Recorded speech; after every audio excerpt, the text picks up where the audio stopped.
Bonjour. Ici, on va s'intéresser aux multiples d'un nombre entier.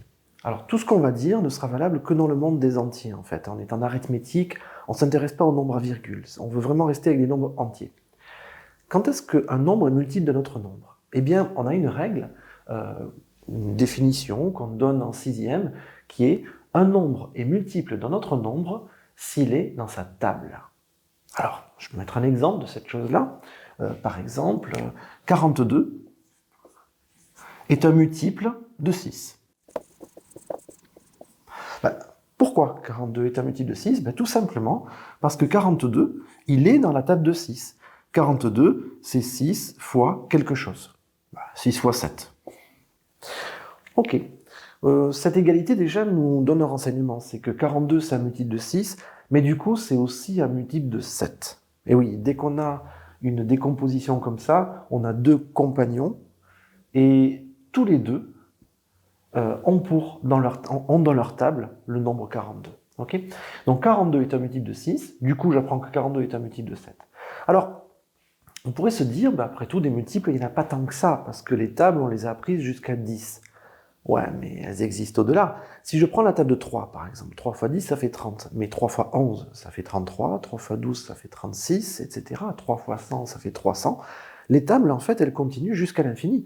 C'est parce qu'on les a apprises jusqu'à 10 qu'elles n'existent pas ailleurs. Donc, en fait, quand je prends la table de 6, par exemple, elle contient 42, mais elle contient une infinité d'autres nombres. Du coup, on pourrait se dire que tous les nombres ont une infinité de multiples. Est-ce que c'est vrai?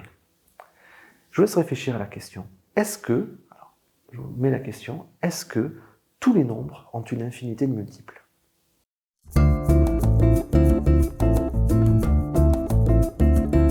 On y va? Alors, c'est tout bête en fait. Il s'agit de s'intéresser aux nombres un peu bizarres, les nombres un peu étranges.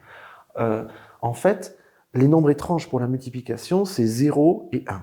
Ce sont les deux nombres qui sont un peu bizarres. Alors 1, est-ce qu'il a une infinité multiple? Eh bien oui, 1 fois quelque chose, ça ne varie pas. 1 fois 3, ça fait 3, donc 3 est multiple. 1 fois 4, ça fait 4, donc 4 est multiple de 1, etc. etc. Donc finalement, 1 a une infinité multiple. Bon, on va essayer du côté de 0 alors. Est-ce que 0 a une infinité de multiples? Eh bien non. Pourquoi? Parce que si jamais j'écris 0 fois quelque chose, eh bien je vais toujours trouver 0. Autrement dit, la table de 0, elle ne contient que 0. 0 fois 1, 0. 0 fois 2, 0. 0 fois 3, 0. Elle ne contient que 0. Et donc le seul multiple possible pour 0, c'est 0. 0 n'a qu'un seul multiple, puisque sa table ne contient qu'un seul nombre, lui-même. Voilà. Alors, par rapport aux multiples, donc, ce qu'on retient, c'est qu'un nombre est multiple d'un autre nombre s'il est dans sa table, et ensuite que 0 est le seul nombre qui n'a pas une infinité de multiples, et d'ailleurs, il n'en a qu'un seul. Je vous remercie. Au revoir.